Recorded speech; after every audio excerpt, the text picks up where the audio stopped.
अस्सलामुअलैकुम, मैं हूं हसाम रहमान। आज के लेक्चर में हम डिस्कस करेंगे post fertilization structures and events. वो कह रहा है आफ्टर फर्टिलाइजेशन, यानी इससे मुराद है डबल फर्टिलाइजेशन, जो लास्ट टॉपिक हम पढ़ चुके हैं। तो डबल फर्टिलाइजेशन के बाद होने वाले जितने भी इवेंट्स हैं वो पोस्ट फर्टिलाइजेशन में आ जाएंगे। उन इवेंट्स में क्या शामिल है? Events of endosperm and embryo development, यानी ये एंडोस्पर्म और एम्ब्रियो का बनना उसमें शामिल है। Maturation of ovule into seed, ovule से सीड बनना, एंड ओवरी इनटू फ्रूट, यानी ओवरी से फ्रूट बनना, और collectively turn as post fertilization. Endosperm, embryo, seed और ओवरी का बनना पोस्ट फर्टिलाइजेशन इवेंट्स में शामिल है। एंडोस्पर्म की बात करते हैं हम सबसे पहले। एंडोस्पर्म डेवलपमेंट प्रोसीड्स, यानी एंडोस्पर्म डेवलपमेंट पहले होती है एम्ब्रियो डेवलपमेंट, एम्ब्रियो डेवलपमेंट से, यानी एंडोस्पर्म डेवलपमेंट होती है तो फिर आगे एम्ब्रियो डेवलपमेंट होती है। ये लास्ट लेक्चर में हम पढ़ चुके हैं कि एक स्पर्म न्यूक्लियाई दरमियान वाले दो पोलर न्यूक्लियाई को फर्टिलाइज करके ट्रिप्लाइड एंडोस्पर्म बनाता है, जबकि दूसरा स्पर्म न्यूक्लियाई एग के साथ मिलकर डिप्लॉइड जाइगोट बनाता है, और वही जाइगोट से फिर एम्ब्रियो बनता है। यहाँ पे वो कह रहा है कि एम्ब्रियो से पहले एंडोस्पर्म बन जाता है। उसकी वजह क्या है? देखिए, उसकी वजह यह है कि जब सीड में डेवलपमेंट होना होती है ना, तो इस डेवलप होने वाले एम्ब्रियो को खुराक यही एंडोस्पर्म फराहम करता है। एंडोस्पर्म बनेगा तो फिर वो डेवलपिंग एम्ब्रियो को खुराक मिलेगी।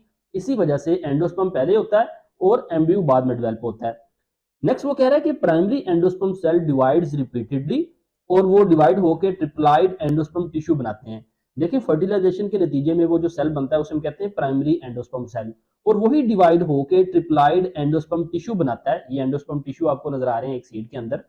Cell of these tissue filled with the reserve food material, उन सेल्स के अंदर रिजर्व फूड मटेरियल होता है, and are used for the nutrition of developing embryo, और उसी रिजर्व फूड मटेरियल को उस डेवलपिंग एम्ब्रियो के लिए इस्तेमाल किया जाता है, यानी जब वो डेवलप हो रहा होता है, बन रहा होता है, उससे पौधा बन रहा होता है।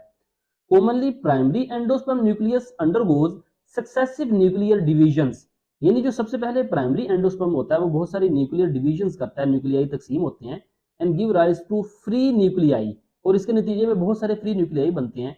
इट्स फ्री न्यूक्लियर एंडोस्पर्म, तो उस प्राइमरी एंडोस्पर्म न्यूक्लियस से तकसीम के नतीजे में वो बहुत सारे फ्री न्यूक्लियाई को हम क्या कहते हैं? Free nuclear endosperm.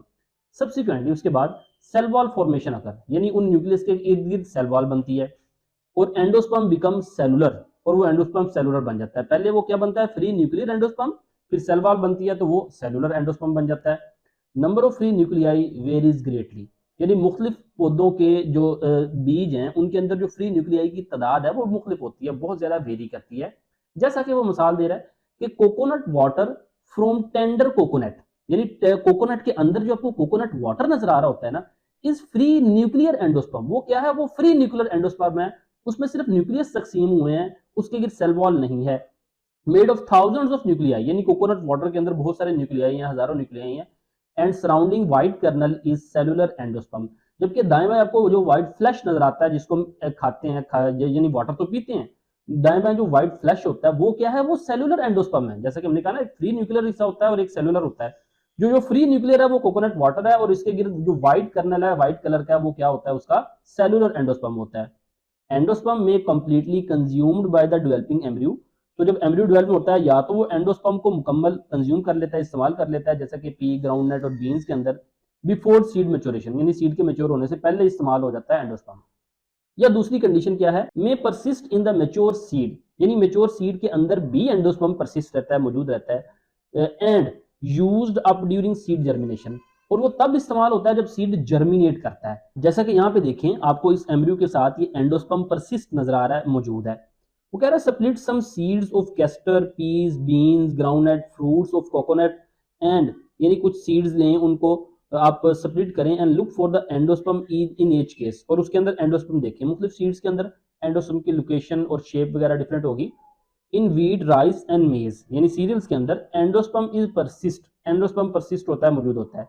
जैसा कि ये मेरे ख्याल राइस या आपको मेज का सीड जो सा नजर आ रहा है जिसमें एंडोस्पर्म मौजूद है येलो कलर के अंदर। तो ये था आज का सिंपल सा टॉपिक, उम्मीद है आपको समझ आई होगी। फीडबैक जरूर दीजिएगा। मिलते हैं नेक्स्ट लेक्चर के साथ। अस्सलाम वालेकुम वरहमतुल्लाहि वबरकातुहू।